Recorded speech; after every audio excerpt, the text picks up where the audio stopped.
Selamat pagi saudara dan sahabat dimanapun Anda berada. Senang berjumpa di dalam One Verse a Day. Kita mau merenungkan firman Tuhan, tapi sebelumnya marilah kita berdoa.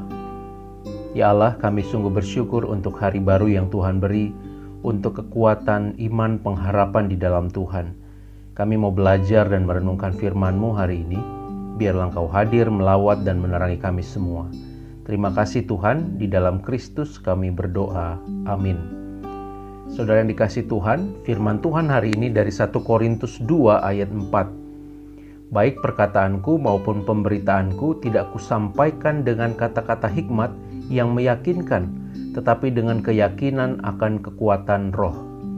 Saudara, ayat bacaan kita hari ini merupakan nasihat Paulus kepada jemaat Kristen di Korintus. Sebagai informasi saudara, meskipun dinamakan 1 Korintus, surat ini bukanlah surat yang pertama ditulis Paulus kepada jemaat ini. Dalam surat ini, Paulus menyebutkan bahwa ia pernah menulis surat lain sebelumnya, dikatakan di dalam 1 Korintus 5 ayat 9. 1 Korintus mungkin hanya terdiri atas satu surat, tetapi mungkin juga terdiri atas banyak surat yang dituliskan sebelumnya oleh Paulus. Sebagian besar isi surat ini membahas berbagai masalah dan pertanyaan yang dihadapi oleh jemaat Kristen di Korintus. Seringkali masalah yang timbul disebabkan kurangnya persatuan di antara orang Kristen. Mereka terpecah ke dalam kelompok-kelompok yang masing-masing mengklaim mengikuti guru-guru atau ajaran-ajaran yang berbeda-beda. Saudara, ayat bacaan kita hari ini merupakan bagian dari nasihat Paulus yang menjelaskan bahwa kematian Kristus di kayu salib adalah pusat Injil dan bahwa mereka harus lebih mendengar roh Allah daripada hikmat duniawi. Paulus mencontohkan dirinya sendiri yang memokuskan kesaksiannya pada Yesus Kristus yang disalibkan. Segala perkataan dan pemberitaan yang dilakukannya disampaikan bukan dengan kata-kata hikmat manusia, tetapi dengan keyakinan dan kekuatan roh Allah. Roh Allah yang mengajar dan menuntun umat Allah agar dapat memberitakan Injil dan menjadi umat Allah yang sejati. Roh Allah memberi kuasa untuk berbicara kepada Paulus, walaupun sebenarnya Paulus takut dan gentar. Jangan-jangan orang Korintus menganggap pemberitaannya tentang kematian Kristus sebagai sebuah kebodohan. Tetapi sekali lagi saudara, oleh karena kekuatan dan hikmat dari roh Allah, makanya ia tetap berani memberitakannya. Sahabatku, dalam sebuah kisah diceritakan ada seorang filsuf suatu kali sedang menyeberangi sebuah sungai. Ia bertanya kepada pendayung sampan tentang apa yang ia ketahui tentang matahari, bulan, dan bintang, serta pengaruhnya pada samudra dan sungai-sungai.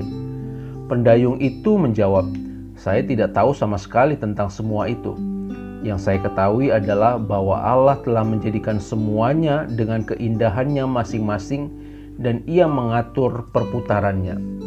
Kemudian sang filsuf menjawab, "Sobat, engkau telah menyia-nyiakan seperempat hidupmu." Beberapa saat kemudian filsuf itu bertanya lagi, "Apa yang kau ketahui tentang sejarah para raja dan permaisuri kita?" "Tidak sedikit pun," jawab si pendayung. "Saya tidak peduli sedikit pun tentang mereka. Mereka diangkat dan diganti, tetapi Allah tetap sama dan ia baik kepadaku." "Baiklah," kata sang filsuf, "engkau telah menyia-nyiakan setengah hidupmu." Filsuf itu melanjutkan beberapa pertanyaan. "Tahukah engkau siapa Allah dan bagaimana ia bekerja?" "Tidak Tuan, saya tidak tahu sama sekali. Saya hanya tahu bahwa Allah itu ada dan ia menuntun segala sesuatu dengan penuh kasih. Maka saya menyerahkan segala sesuatu ke dalam tangannya dan tidur dengan nyenyak di malam hari." "Sobatku, engkau telah menyia-nyiakan 3/4 hidupmu," seru orang berilmu itu. Tidak lama kemudian badai menerpa sungai dan membuat perahu yang ditumpangi itu terombang-ambing seperti gabus yang terapung-apung, saudara. Filsuf itu menjadi ketakutan, takut kehilangan nyawanya. Kali ini giliran pendayung mengajukan pertanyaan, "Apa yang begitu mencemaskanmu, Tuan? Apakah engkau tidak bisa berenang?" "Tidak bisa, saya tidak pernah belajar berenang," ujar sang filsuf. Jika demikian Tuhan, Engkau telah menyia-nyiakan seluruh hidupmu. Saudara, kita hidup di zaman serba cepat. Berita dan informasi berseliweran di sana-sini. Di smartphone kita, hampir setiap hari kita mendapatkan beragam informasi, baik itu bersifat rohani maupun hal-hal umum. Kalau tidak dikelola dengan baik, maka itu akan dapat menjerumuskan kita dari fokus yang utama, yaitu iman kepada Kristus. Saya ingin mengajak kita, saudara, untuk merefleksikan satu pertanyaan. Apakah semua yang kita dapat, lalu kita dengar dan kita lihat, apakah itu berita, kesaksian, motivasi, berita lucu-lucu, kejadian aneh-aneh, kejadian-kejadian yang menyeramkan, update tentang bangsa dan sebagainya, apakah itu semua akan menuntun kita pada iman kepada Kristus? Saudara, saya bukan ingin mengatakan bahwa itu tidak perlu dan saudara langsung berhenti beli data internet. Bukan, saudara. Tetapi poinnya adalah, apakah Kristus tetap menjadi pusat dari kehidupan kita di tengah-tengah zaman informasi ini? Masihkah kita dapat bersyukur, memandang wajah Tuhan, mengingat segala pengorbanan Kristus? Masihkah kita dengan setia dan taat melakukan kehendak Tuhan? Saudara, seringkali kita terlalu disibukkan dengan banyak hal yang ternyata tidak terlalu penting. Tanpa kita sadari, kita justru semakin jauh dari Tuhan. Hari ini kita diingatkan lewat nasihat Paulus, saudara. Mari kita juga mengisi hati dan pikiran kita dengan yang utama, yaitu firman Tuhan.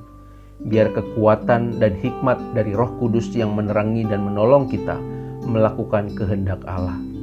Kiranya Roh Kudus menjamah kita semua. Amin. Mari kita berdoa. Ya Allah, kami sungguh bersyukur untuk firman Tuhan yang boleh kami dengar dan kami renungkan. Kami diingatkan hari ini agar menjadikan Engkau sebagai fokus yang utama dalam kehidupan kami. Segala sesuatu akan berlalu, tetapi firman Tuhan, Allah akan tinggal tetap selama-lamanya. Biarlah Bapa, di tengah-tengah situasi, perkembangan, kecepatan informasi yang ada di sekitar kami tetap berani untuk memilih satu tindakan, segala sesuatu untuk membangun iman kami. Terima kasih Bapa, berikan kami hikmat bijaksana. Di dalam Kristus kami berdoa. Amin. Tuhan memberkati kita semua, saudara.